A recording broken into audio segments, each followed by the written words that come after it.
Et si un super-héros avait besoin d'un prêt? Aujourd'hui, on décortique une histoire où les dettes, elles sont aussi dangereuses que les balles, et où les décisions se prennent sous une pression de dingue. Bienvenue dans l'anatomie d'un braquage de banque, vraiment pas comme les autres. Tout part d'une situation qu'on a du mal à imaginer, pas vrai? On voit les héros sauver le monde, mais beaucoup plus rarement s'asseoir face à un banquier. Notre analyse nous plonge pile dans cette réalité. Que se passe-t-il quand la personne qui sauve la ville ne peut même pas sauver son propre compte en banque? Et c'est là que tout commence, vraiment. Parce qu'avant d'être un héros, notre protagoniste est un homme qui a des factures. Et le bénévolat, c'est noble, bien sûr, mais ça ne paie pas le loyer. Alors, voici Murdoch. Le jour, c'est un avocat. Son cabinet, c'est une super initiative. Mais il y a un hic. Sa tendance à défendre les gens qui n'ont pas un sou a des conséquences très concrètes. Parce que la passion, malheureusement, ça ne suffit pas pour faire tourner la boutique. Et voilà le premier tournant. Murdoch entre dans cette banque, pas en héros, non, en simple citoyen qui a besoin d'un prêt.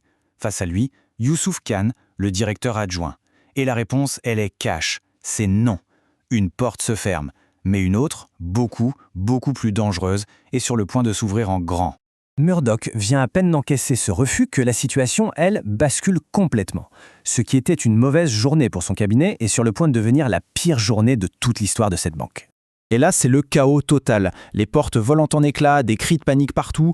Une équipe de pros menée par un certain Devlin prend le contrôle. L'opération est rapide, elle est brutale. En quelques secondes, c'est fini. Toutes les personnes à l'intérieur sont des otages. Puis la demande tombe, claire et nette. 1,8 million de dollars. C'est le butin affiché. Une somme énorme qui, a priori, justifie une opération aussi risquée. Pour la police qui encercle le bâtiment, l'affaire est simple. C'est un vol pour l'argent. Mais comme on va le voir, c'est loin, très loin d'être toute l'histoire. Et c'est là qu'on pige le génie du plan. Parce que ce chiffre, 1,8 million, ce n'est qu'un écran de fumée. Une distraction parfaite. Les braqueurs ne sont pas là pour des sacs de billets. Non, leur véritable objectif est bien plus petit, bien plus précieux et infiniment plus facile à faire disparaître. Alors, pour y voir plus clair, démêlons un peu tout ça. Sur le terrain, on a Devlin, mais lui, ce n'est qu'un exécutant. Il bosse pour un certain Lucas, qui lui doit 1,8 million à un type nommé Victor. Le plan est donc double, l'argent c'est pour rembourser la dette de Lucas, mais le vrai trésor, cet atout caché dans la banque, c'est la vraie clé de toute l'opération. C'est une chaîne de dette et de pouvoir en fait. Mais au milieu de ce plan si bien ficelé, il y a un grain de sable, une variable que personne n'avait prévue. L'avocat à qui on vient de refuser un prêt, il n'est pas parti si loin que ça. C'est un moment absolument décisif. La plupart des gens se seraient enfuis en courant. Pas lui. En entendant le chaos, Murdoch fait le choix de retourner à l'intérieur. En un instant, il n'est plus la victime d'un refus de prêt. Il devient l'acteur clandestin au cœur de la crise. Du coup, on a deux scènes qui se jouent en même temps, en parallèle. Dehors, c'est la voix officielle, la négociatrice de la police, Angie Kim, qui essaie de raisonner Devlin au téléphone. Une négo classique pour une issue pacifique. Mais à l'intérieur, c'est une toute autre discussion qui s'engage. Une négociation silencieuse, brutale, menée par Murdoch, qui commence à éliminer les menaces, une par une. On assiste alors à une alliance aussi improbable que silencieuse. Youssouf Khan, le banquier si rigide, se transforme en héros malgré lui. Devant le coffre-fort, il fait semblant de galérer, il joue la montre, il gagne de précieuses secondes. Et chaque seconde qu'il gagne, Murdoch l'utilise dans l'ombre pour réduire le nombre d'adversaires. Bon, on arrive maintenant au cœur du stratagème. Le plan si méticuleux des braqueurs est sur le point de se prendre de plein fouet l'improvisation de génie de Murdoch.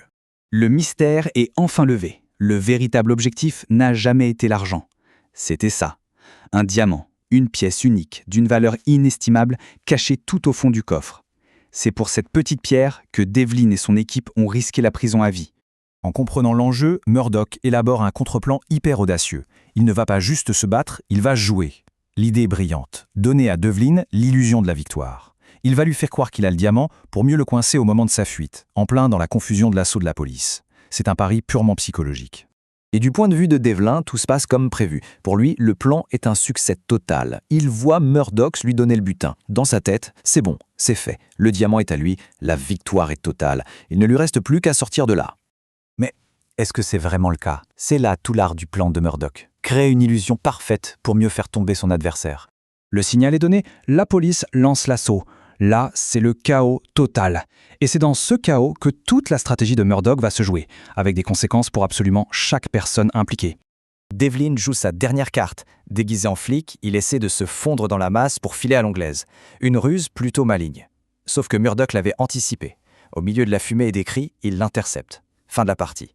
Et là, on comprend toute l'étendue de la ruse. Loin de là, la complice de Devlin ouvre son colis et ne trouve que du vide. Le vrai diamant n'a jamais quitté Murdoch. Plus tard, dans le plus grand secret, il le remettra à sa place. Pas comme un héros qui cherche la gloire, mais comme un gardien silencieux.